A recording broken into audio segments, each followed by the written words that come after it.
현호의 당연한 질문에 지우는 기다렸다는 듯이 바로 대답해준다. 맞습니다. 따라서 이번 1년에 한해서 다른 메이저 기업인 명성그룹, 진양그룹, 두 개의 그룹사 유통사업 부문에서 SSL 그룹 추석용품을 법인 구매합니다. 그리고 대신 두 그룹의 추석용품을 그만큼 우리 SSL 유통에서 발주하는 것으로 협의하였습니다. 이 내용은 그룹 기획실에서 주관 이미 진행하기로 결정되었습니다.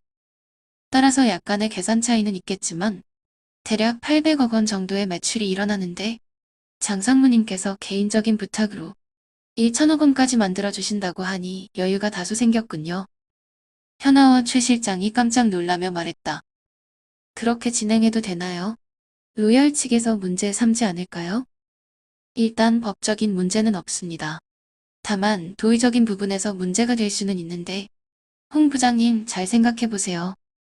기업을 매수한다는 것은 그 그룹의 장래성과 기술력, 업력, 구성원들의 역량 이런 부분을 종합적으로 평가하여 사는 것 아닙니까? 현아가 살짝 고개를 끄덕이며 동의를 표한다. 그런데 로열사는 어떻게 했지요? 기업의 가치는 전혀 고려하지 않고 말도 안 되는 전년도 매출액 아니 전년도의 특정 기간을 기준으로 회사를 살 테니 싫으면 말하라 하는 식으로 나오지 않았습니까? 아무리 돈으로 움직이는 사모펀드지만 최소한의 매너도 지키지 않으니 우리만 신사적으로 나설 필요는 없겠지요. 그리고 이 계약 조건은 철저히 함구로 사실 여러분도 여기 공동대표이사님들과 저 말고는 이 회사에서 전체 사항을 알고 있는 사람은 없습니다. 또한 여러분이 알고 계시는 사항은 아주 일부분이라는 것도 다시 말씀드립니다. 물론 다른 일반 직원들은 아직 매각건도 모르고 있으니 더 말할 내용도 없고요. 또 이 조건이 밖으로 새어나가더라도 우리는 안 했다고 하면 그만입니다. 증거도 없습니다. 아니 그 이전에 이런 내용이 외부로 유출되면 로열사는 비도덕적이면서 비상식적인 기업으로 낙인 찍히게 될 겁니다. 그러면 앞으로는 아마 굵직한 딜에는 참여하기 어려울 겁니다. 뭐 자잘한 것들이야 딜할 수도 있겠지만요. 김전무와 해리는 사전에 지훈과 여러 방면으로 협의하고 이러한 기획안을 함께 구상했다고 할 수 있지만 사실 기획하면서도 마지막까지 반신반의했던 것이 사실이었다. 그야말로 일반적인 상식을 파괴하는 기가 막힌 솔루션이었던 것이다. 계속 같이 했던 본인들도 놀랄 정도였는데 이제 새로 듣는 사람들은 더욱 받아들이기 힘들 것이 자명한 일이었다. 놀란 사람들을 뒤로하고 지훈이 계속 말을 이었다. 명성은 업계 마당발인 김 전무님, 우리 김 대표이사님께서 어렵게 결과를 만들어주셨습니다.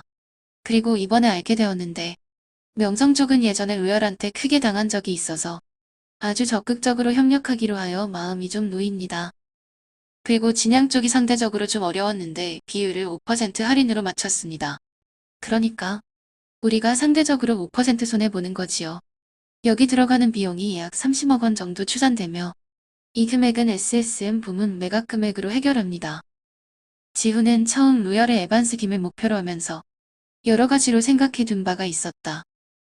그러나 상대의 제안이 너무 돌발적이었기에 기존의 방법은 모두 폐기하고 처음부터 다시 계획을 설계했다. 사실 근원적인 방법은 간단하다. 그룹 자체의 역량을 키우는 것이 가장 확실하면서도 심플한 방법인 것이다.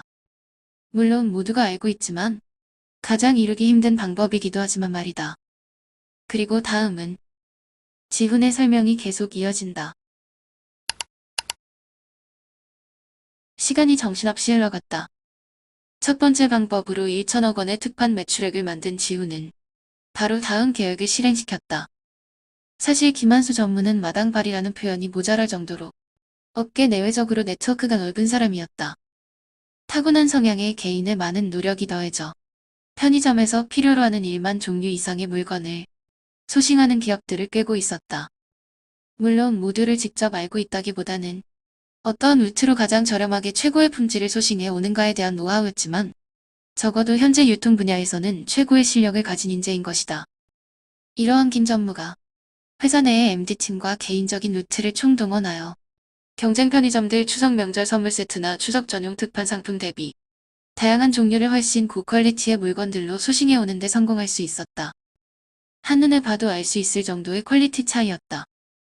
이 내용으로 매년 만들다가는 이익은커녕 회사만 대폭 손해를 보겠지만 어차피 올해 한 번뿐인 일회성 내용이었다. 이렇게 선별된 물건들은 해당 분야 비전문가인 소비자 입장에서 봐도 압도적 품질 차이가 느껴지는 수준이었다. 다만 당연하게도 마진이 훨씬 떨어지게 되었고 개별 항목에 따라서는 역마진을 보는 제품까지 있을 정도였다. 전체적으로 보면 품목에 따라 다르지만 1만 원당 적게는 20%, 많게는 40% 정도 나오던 주석 특판품들의 마진율이 10% 내외로 떨어지게 되었다. 판매 관리비의 수수료, 배송료 등을 더하면 거의 제로 마진 상황까지 가게 된 것이다. 기본적인 내용은 이러했고, 판매 관련 영업력 강화를 위해 계열사에서 전부하여 신규 임용한 SSL 보험의 영업임원을 세일즈 본부장으로 임명, 팀으로 데려온 약관명과 기존 인원들을 합쳐 대규모 영업부서 개편을 단행했다. 전국의 각 메이커 생명보험사, 손해보험사, 제1금융권, 제2금융권, 그리고 유통이나 물류사가 없는 거의 전기업, 단체 관공서에 특판 영업팀을 투입시켰다. 현재 SSL 유통에 있는 최소한의 본부 관리 인력, 점포망 관리 인력을 제외한 전 인원이 임시로 특판팀에 소속되었다. 보통 영업의 성격이 있는 회사라면 이런 일들이 비일비재한 것이 사실이다. 그래서 원래라면 불만 가득하여 하는 둥 마는 둥 해야 정상이지만 뒤이어 제시된 파격적인 당근이 모든 불만을 상쇄시켰다. 특판 제품 판매가의 10%를 보너스로 지급. 사실 원래도 회사가 회사인 만큼 한 명당 300만 원 정도는 판매해 오는 것이 기본 매출이었다.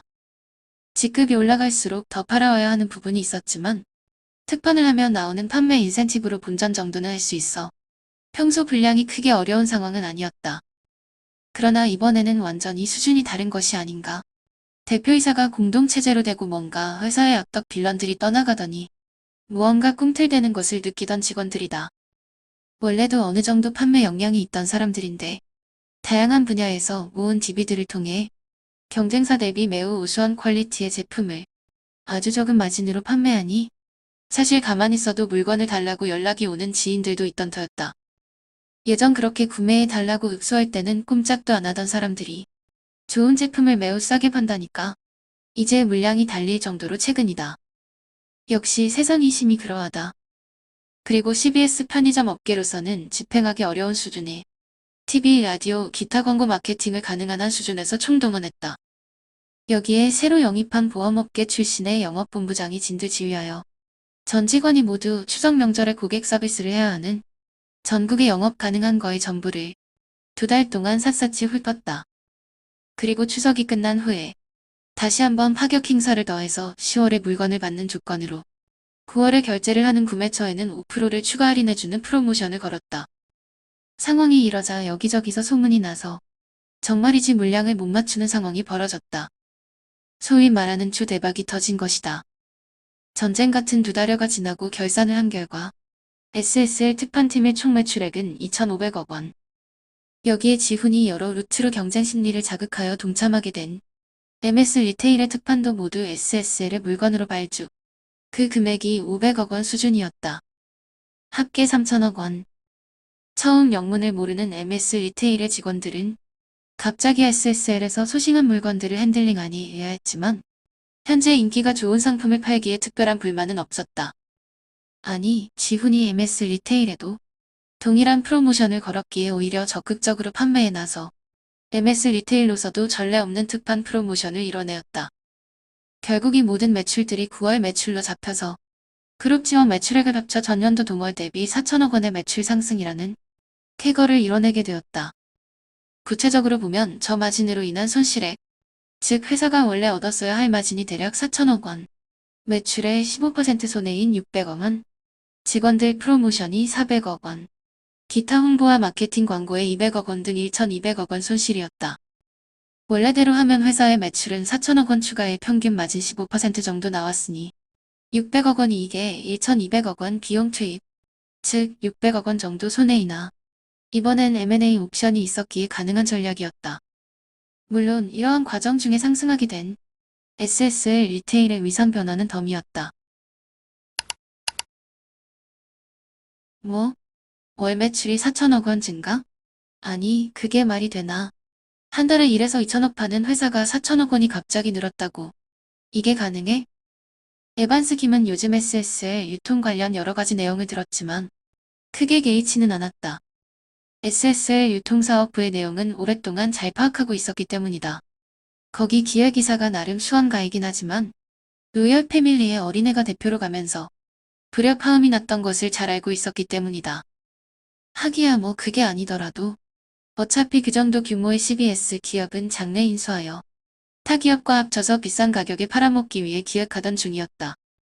이번에 우연히 MS 리테일과 더불어서 역으로 딜이 먼저 오기에 약간 고민했지만 뭐 어차피 나중에 하나 지금 하나 마찬가지였다. 그래도 혹시 몰라 말도 안 되는 조건을 걸었는데 그걸 덥석 물다니? 역시 어린애는 어린애구만 하는 생각을 했던 터였다. 이거 말리느라 그 이사란 양반과 꼬마 아가씨가 치고받고 했을 상황? 이건 뭐 안 봐도 비디오였다. 그래서 무슨 프로모션이니 행사니 할 때도 코너에 몰리니 나름 애쓴다고 생각하고 있었는데 갑자기 이런 보고를 받으니 황당하기 그지없었다.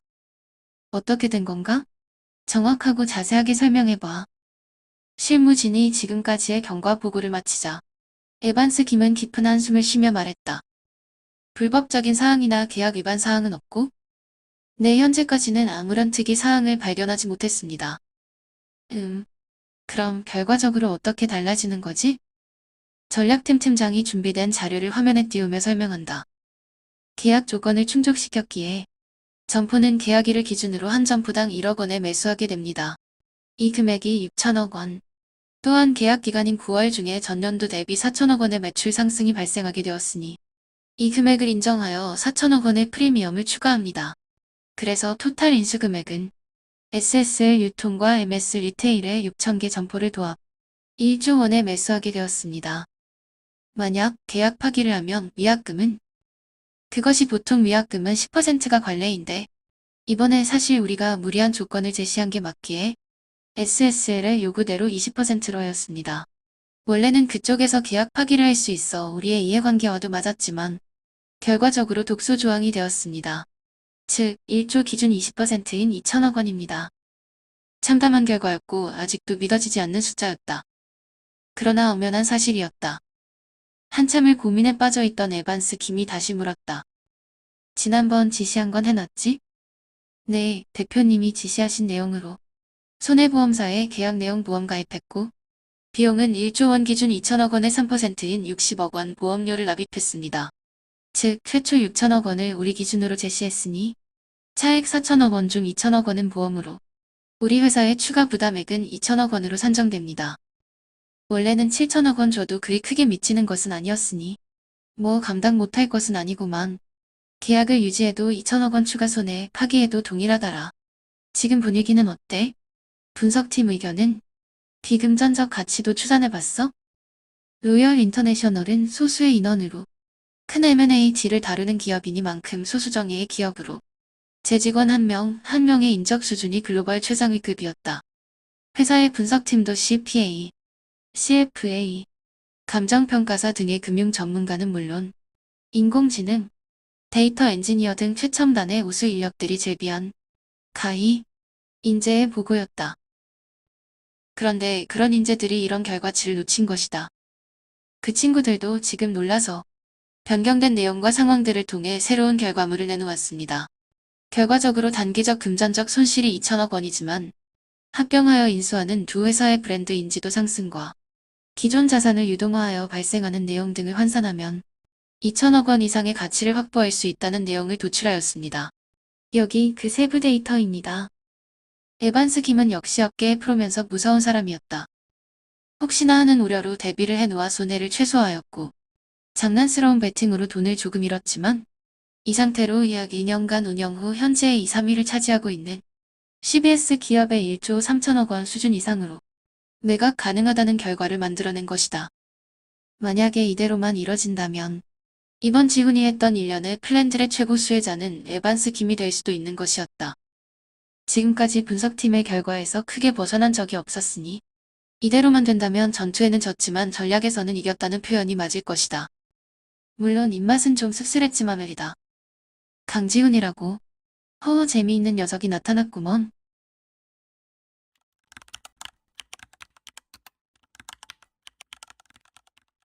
해리는 기분이 좋았다.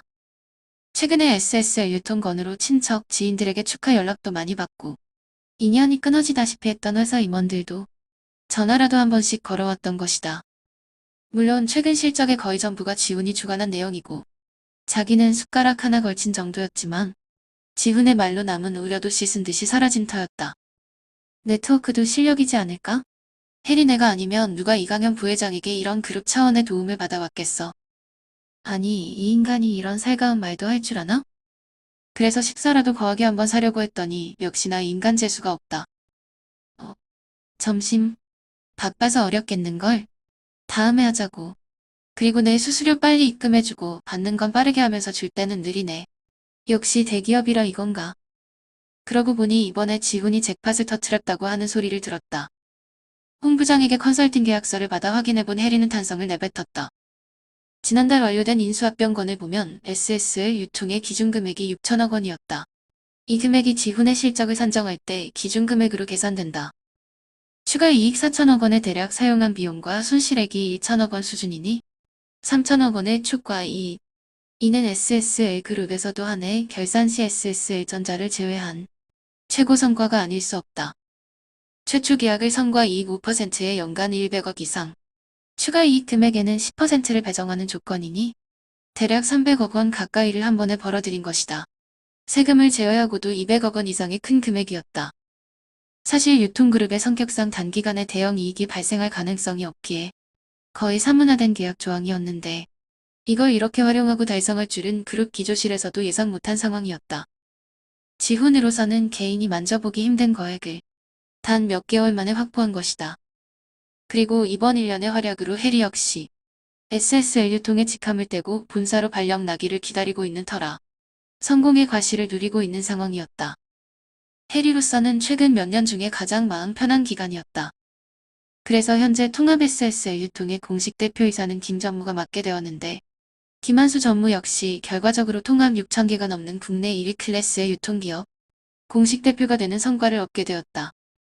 그리고 새로 회사의 주인이 된 로열 인터내셔널의 에반스 김은 원래부터 김 전무에 대해서 알고 있었고 신임하고 있던 터라 그대로 대표이사직을 부여한 후 노골적으로 SSL 측이라고 생각되는 약간의 인원만 정리한 뒤 나머지는 모두 고용을 승계하였다. 또 SSL과 협상하여 향후 2년간 SSL의 브랜드를 그대로 사용하는 것도 협의 완료하였다. 계약 조항을 넣어 2년 이후에도 로열사의 희망에 따라 연간 매출액의 1%를 브랜드 사용료로 지급하고 브랜드를 쓸 수 있는 환경을 만들어 놓은 것이다. 장기적으로 보면 에반스 김이 최고의 승자가 될 수 있는 가능성도 매우 높았다. SSL그룹 본사대 회의실. 역시 국내 10대 기업에 드는 그룹답게 위용을 자랑하는 중후한 미팅룸이었다. 이곳에 전략기획실장 상무를 비롯 본사 주요 임원진 몇 명과 젊은 청년이 자리하고 있었다. 지훈과 혜리가 안내된 자리에 앉아 인사를 나눴다. 그래, 이번에 큰 공을 세웠다는 사람이 이분이시구만. 반갑소. 나 경영기획실 상무 이도영이요. 나 알고 있지요? 물론이죠. 이상무님 잘 알고 있습니다. 지훈이 고개를 끄덕이며 대답한다. 이도영. 이강현 부회장의 외동아들이자 주 SSL의 임원이었다. 이 사람에 대한 이야기는 사교계와 증권가에 파다했다. 잔인한 뱀 같은 인물. 겉으로는 젠틀한 척하지만 비열한 성격에 외부의 체면을 중시하지만 지금껏 손대는 사업마다 날려먹은 것으로 유명했다. 신사업을 새로 시작하는 것도 아니고 기존에 어느 정도 운영되고 있던 회사를 받아도 이도영 상무만 가면 실적이 떨어지고 핵심 인력이 이탈하여 그룹 내에서 마이너스의 손으로 불리고 있는 상황이었다. 따라서 회사 임원진과 대주주는 물론 아버지인 이강현 부회장에게서도 전혀 인정을 받지 못하고 있는 상황.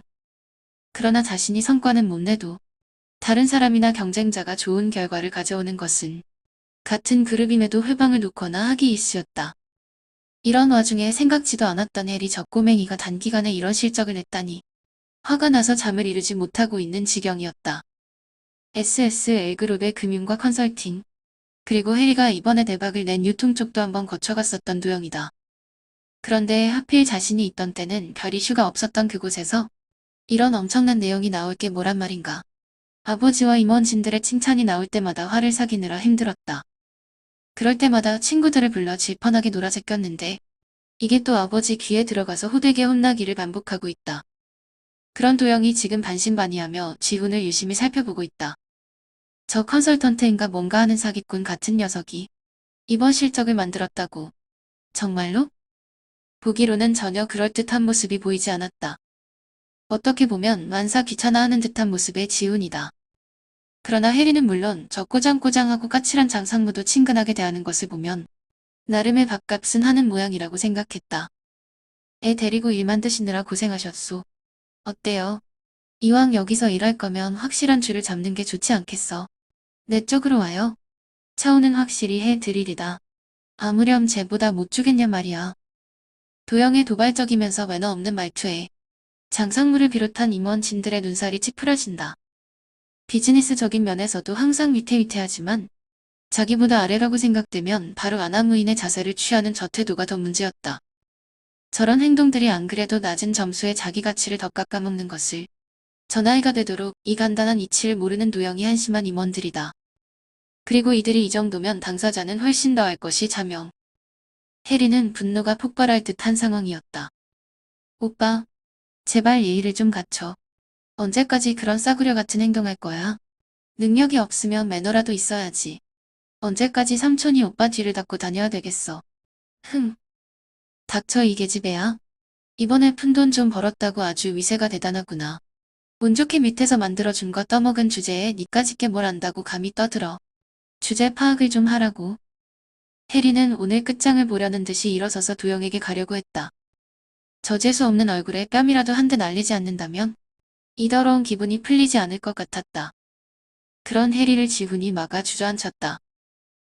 상무님 좋게 봐주셔서 감사드립니다. 그런데 저도 돈 받고 하는 일이라서요. 어느 정도로 생각해 주실 생각이신지요? 응? 돈. 그건 뭐 원하는 걸 말해봐요. 아니지 지금 받고 있는 거 2배 아니 3배 드리리다. 어때 이 정도면 파격적이지 않나. 그럼 그렇지 쟤까지 것들이 다들 똑같지 않겠어. 돈 좀 쥐어주면 바로 꼬리 말아 흔들고 추잡스러운 것들. 그동안의 이런저런 경과에 대해 전혀 모르는 듯한 도영의 태도에 지훈이 싱긋 웃으며 말한다. 아무래도 일련의 과정에 대한 보고서가 상무님께 제출이 안 된 듯합니다. 여긴 마침 다른 분들도 계시니 타사들과의 내용이나 제 계약 내용을 말씀드리기는 그렇고요. 나중에 한번 숫자를 보시고 다시 말씀 주시지요. 물론 이 상무님께서 말씀 주신 것처럼 제가 받은 금액의 3배를 연간으로 주신다면 당연히 일 시작합니다. 솔직해서 좋구먼. 오케이 내 따로 연락드리지. 그럼 나는 외부 일정이 있으니 먼저 나가 보겠소. 다들 잘 마무리하시고요. 그룹 본사의 쟁쟁한 임원들을 아랫사람 다루듯이 하며 멋대로 행동하는 도영. 이내 흥미가 떨어졌다는 듯이 밖으로 나간다. 남아있는 임원들의 낮은 한숨. 화가 잔뜩 난 혜리. 그리고 의미심장한 웃음을 짓고 있는 지훈의 모습이 교차한다. 왜 말렸어요? 아주 그낯짝을 날려버리려고 했는데 아유 속상해. 지금도 막 짜증나네. 혜리가 아직도 못 참겠다는 듯이 주먹을 파르르 떨며 말한다. 생각보다 미팅이 일찍 끝나 말 나온 김에 식사나 하자고 해서 근처 한정식집에 같이 오게 된 두 사람. 자리에 앉으면서부터 혜리는 계속 사촌 오빠 욕이 한바탕이다. 그걸 보고 계속 웃고 있는 지훈. 아니 아까부터 계속 웃고만 있고 뭐 하는 거예요. 그런 대접을 받았는데 화 안 나요. 원래 삼촌을 만나는 자리라고 해서 갔는데 갑자기 바쁜 일이 생겼다는 것도 그렇고 저 인간이 있을 줄 알았으면 안 갔을 거란 말이에요. 그런데 당신 설마 도영 오빠한테 가려는 건 아니죠? 글쎄 그건 모르지. 나는 프로젝트 단위로 움직이는 사람이고 지금 사실상 그대와의 계약은 마무리라고 할 수 있으니까 다음은 이상무와 일할 수도 있지 않겠어? 실제로 사이즈는 작았지만 오너들과 일을 많이 해왔고. 아니 뭐라고요? 지금 그 말 진심인가요? 물론이지. 얘기했잖아. 지금 받는 금액의 3배를 주면 가겠다고. 그것도 미련 없이 말이지. 3배라면 그 설마 300억에 3배, 900억을 말하는 건가요? 그게 말이 안 되잖아요? 응? 왜 말이 안 되지? 이번에 우리 혜리님도 포함된 그 프로젝트도 말이 안 되는 건 마찬가지였잖아. 사람이 해서 안 될 게 있나. 주면 갑니다. 3배. 혜리는 그제야 도영의 밑에서는 일하지 않겠다는 지훈의 거절 표시임을 알았다. 불필요한 자리에서 쓸데없는 입씨름을 하지 않겠다는 완곡한 거절의 태도를 보인 것이라는 걸 확인한 것이다. 왠지 모르게 기분이 또 좋아졌다. 거봐요. 역시 나랑 일하는 게 좋은 거죠. 헤헤. 흐흐 당연히 거만쟁이보다는 귀여운 아가씨랑 같이 일하는 게 좋은 건 당연한 거 아닌가? 누구라도 마찬가지일걸. 어머, 이쁜 건 알아가지고. 어딜 넘봐요. 아저씨는 너무 늙었어요. 좀 잘생기기는 했지만. 그리고 나하고는. 혜리는 자기는 재벌집 사람이고 당신은 일반인이란 말을 하려다 너무 속물적이면서 예의가 없는 말이란 생각에 입을 다물었다. 그렇게 하면 아까 도영과 다를 바 없는 자신 아니겠는가? 혜리의 표정 변화와 급하게 머금는 말을 듣고 있던 지훈이 껄껄 웃으며 말한다. 아이고 걱정 마세요. 아가씨, 내가 주제 파악 잘할 테니까. 아가씨는 어울리는 백마탄 귀족 꼭 만나시길 바랍니다요. 하하. 지훈의 이런 놀리는 말투에 다시 새침대기처럼 변하는 혜리였다. 혜리는 확실히 귀엽고 예쁜 미인이다.